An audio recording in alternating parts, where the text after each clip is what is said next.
He was paroled from prison, and then he killed.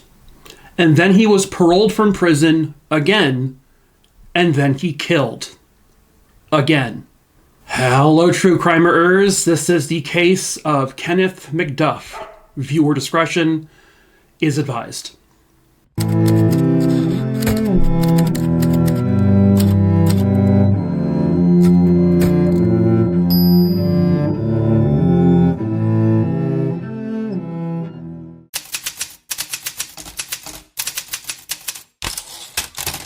It all began on a hot Texas evening on August 6, 1966, specifically in Everman, Texas. 16-year-old Edna Sullivan was out and about hanging out with her boyfriend, 17-year-old Robert Brand, and along with Robert was his 15-year-old cousin. His cousin's name was Mark Dunman. The trio was just hanging out, having a good time near a baseball field.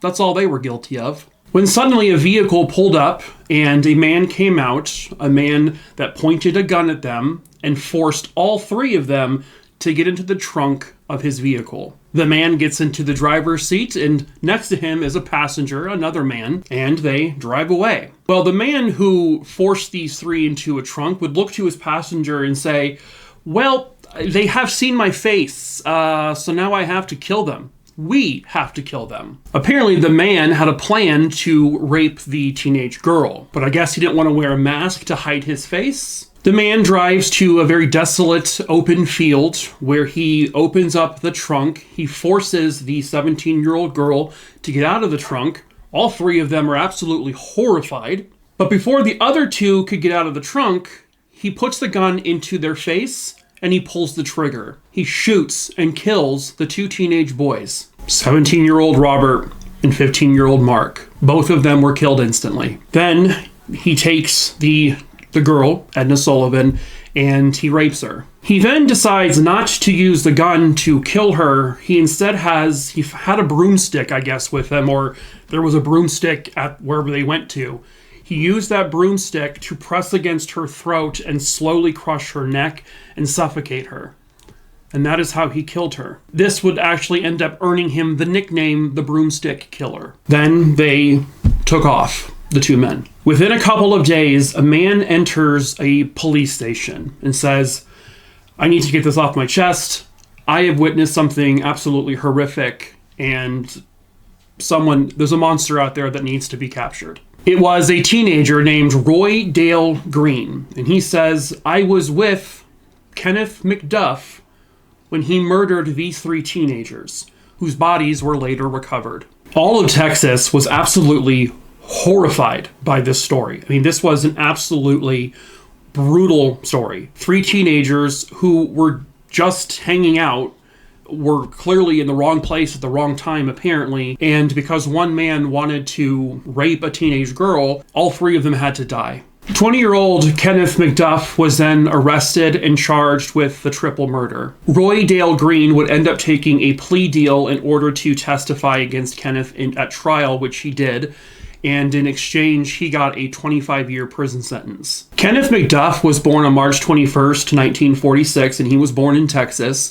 He grew up in a really normal household, a loving household. He was one of 6 total kids. He was the second youngest. His dad was in the concrete and construction business and was very successful. He had very protective parents. There was a story where if any of the kids ever got into some kind of trouble at school, like a bully, for example, their mom would go to the school with a gun and basically threaten people who were trying to hurt her kids. And she got the nickname Pistol Packin' Mama. Kenneth was given everything he needed. He had a great life. He wasn't abused. There was no alcoholism in the family. He had a very good upbringing. But for whatever reason, he turned into a bully in school.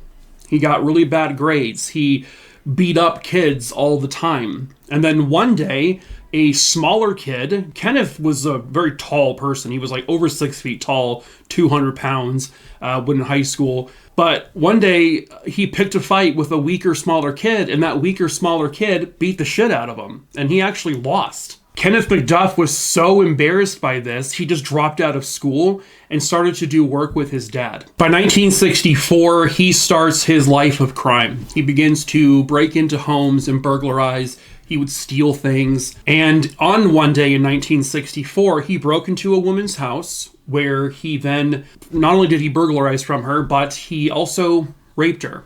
And then he slit her throat. He then took her body and threw her into a ditch. Except, she wasn't just a body. She was still alive. She survived. And a horrible aspect to this, she got pregnant from this ordeal. She became pregnant with her rapist child, which she did end up having. But because she survived, she was able to help police find him, and Kenneth McDuff was arrested.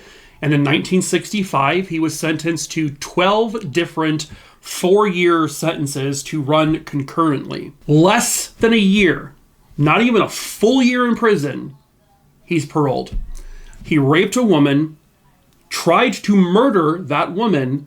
He thought he did, and he got less than a year in prison for it when it was all said and done. Which then puts him back onto the streets by 1966, where he meets 18-year-old Roy Dale Green. Roy had done some work for Kenneth's dad. That's how they became connected. Kenneth would tell Roy these stories about all of his violent acts of sex and all this stuff, and Roy seemed to enjoy it. Just because he ended up turning him in does not make him a good person. He's still a shit person as well. But Kenneth told Roy, quote, "Killing a woman's like killing a chicken. They both squawk." Now, Roy would later say that he felt that Kenneth was like over embellishing, that he was lying about some of this stuff.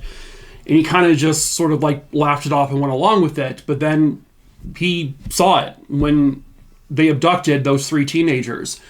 And when he just witnessed Kenneth boldly shooting 2 teenage boys in their heads, then raping a woman and strangling her, choking her to death with a broomstick. That was what woke him up to the reality of who Kenneth truly was. I mean, yeah, he did turn him in. He did report it pretty quickly, which is a good thing. But Roy had his own criminal past as well. And so the 25 years in prison is definitely where he should have been. Kenneth McDuff goes on trial for the broomstick killings. The case against him was obviously very solid. They had the testimony of his accomplice. They had physical evidence. It was him. Like, Kenneth did this. There was no way he was being found not guilty. And as a matter of fact, he was convicted of the murder. Kenneth McDuff was then sentenced to death to be executed by the electric chair. Finally, this reign of terror, right? This story is over. Kenneth will never hurt another human being again. He will be executed, and that is it. Is not the way this story ended. It wouldn't end until 6 more murders. Well, how can you do that, Mike? He's in prison. He's on death row. In 1972, the Supreme Court took up a case, Furman v. Georgia. This was with regards to the death penalty being cruel and unusual punishment. And at that point, it was considered to be unconstitutional.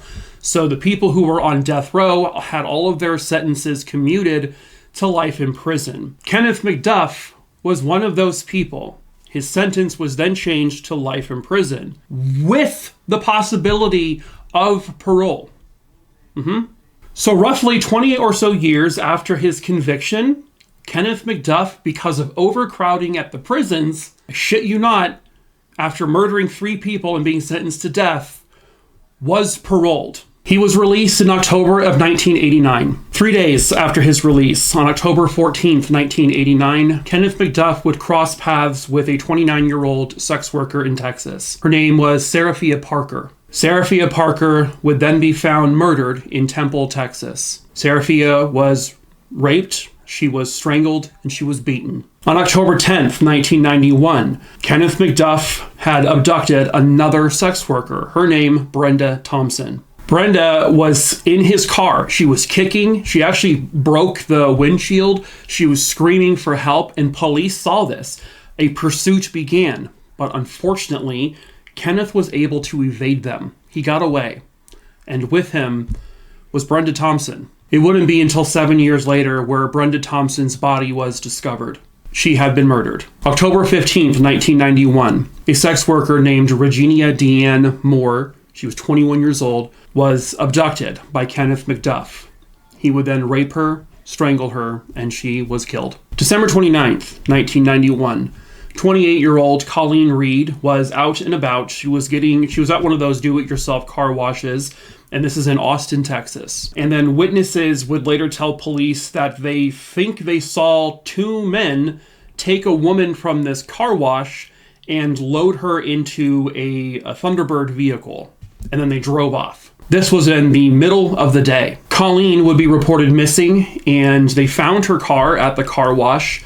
It was clearly she had already gotten through with most of the car wash, but she was nowhere to be found because they would then find out that people literally witnessed her abduction. On February 24th, 1992, a 22-year-old college student named Valencia Joshua was essentially abducted. Valencia would later be found strangled to death near a golf course. She would later be linked to Kenneth McDuff. They were acquaintances, sort of, at that point. On March 1st, 1992, the final victim, a 22-year-old woman named Melissa Northrup, would go missing. Melissa was married, and she had 2 children at the time, and she was pregnant with their 3rd child. That 3rd child would never be born. Her husband would report her missing. They determined that she had been abducted from her workplace, and that was in Waco, Texas. But a couple of weeks later, the search was over. About 90 miles away from where she was last seen, near a gravel pit, they found Melissa's car. There was no major signs in the car of any kind of altercations or anything, but near that gravel pit, they did find the body of Melissa Northrup. And then this is when a man named Hank Worley would come forward to police. So police were under the suspicion that all of this was happening by Kenneth McDuff. They were considering him the suspect. Kenneth McDuff had an ex-con friend named Hank Worley. So police would go to him and they said, hey, listen, have you talked to Kenneth? Do you know where he is? Do you know if he's responsible for any of these? And at first, Hank was like, I don't know anything. A month after Miss Northrup's disappearance, which would also be a few months after Colleen's disappearance, Worley changes his story. He asks police to come to the motel room where he is staying, and he told them a different story. He said that he and Kenneth McDuff were in Austin, Texas one day, and Kenneth said he wanted to get bent, which I guess meant finding drugs.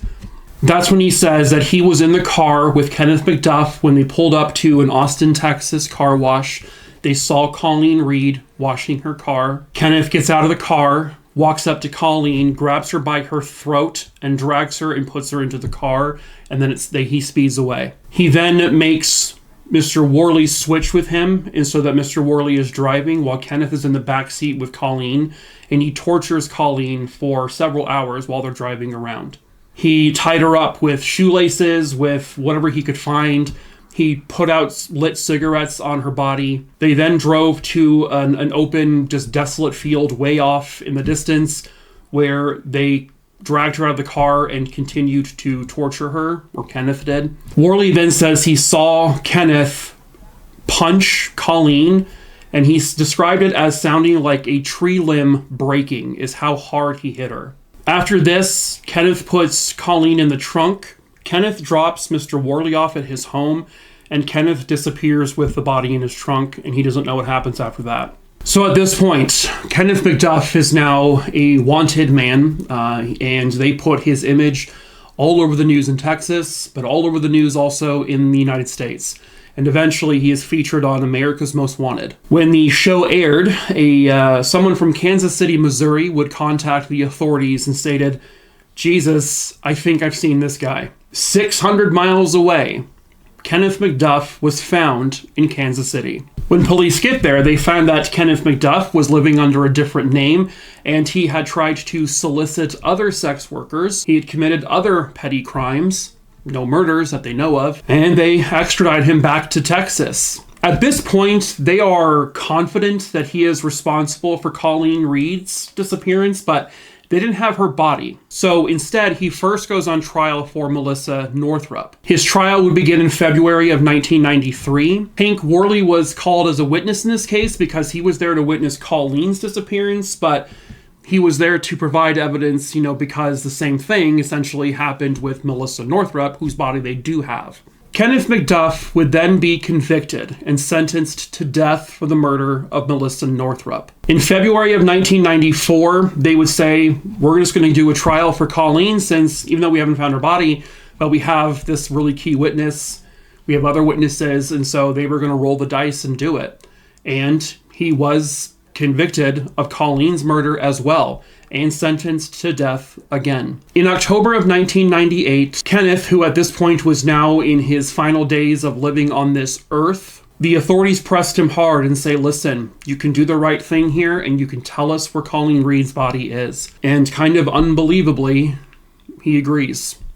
He takes them to exactly where he left Colleen, and unbelievably, she was still there. They recovered Colleen Reed's body. Kenneth McDuff was never charged for the other 4 murders he committed against the other women. I don't know why. I don't know if they really had the actual physical evidence to connect him to those murders. They didn't have any witnesses like they did with the other 2 cases. So, I don't know for sure, but he never got tried for those. However, he was still sentenced to death twice. So in a way, those victims were also still getting justice. I just wish they would have gotten actual justice for them. Because of all of this, because McDuff was paroled after committing a triple homicide and rape, the laws in Texas changed a lot. And they would even nickname these McDuff laws because of the humongous errors and mistakes they made by releasing this man. It took him murdering 6 more people for him to become what they described as the poster boy for change in the Texas criminal justice system. On November 17th, 1998, Kenneth McDuff's reign of evil and terror would finally come to an end. At the Huntsville unit in Texas, he would be strapped to the table for lethal injection. His final words were simply, "I'm ready to be released. Release me." And he was then executed by lethal injection. And with those chemicals, a horrible nightmare came to an end. A horrible nightmare that should not have continued the way it did. He already murdered 3 people. He had tried to kill someone else before those 3. He was in prison for that before he actually ever killed anyone. Then he was released less than a year later. He kills again. He gets on death row. They say, yeah, you know what? He's a good person we can probably put back out there. He probably won't do it again. Then he kills 6 more people. The American justice system, everyone. 9 people. Edna Louise Sullivan, Robert Brand, Mark Dunham, Seraphia Parker, Brenda Thompson, Regina Deanne Moore, Colleen Reed, Valencia Joshua, and Melissa Northrop. None of them should have died. None of them should have been murdered in this horrific way. None of these women should have been raped. They all should have continued living their lives. None of them should have ever come into contact with Kenneth McDuff. Our justice system failed these 9 people. But in the end, all of them got the justice they rightfully deserved.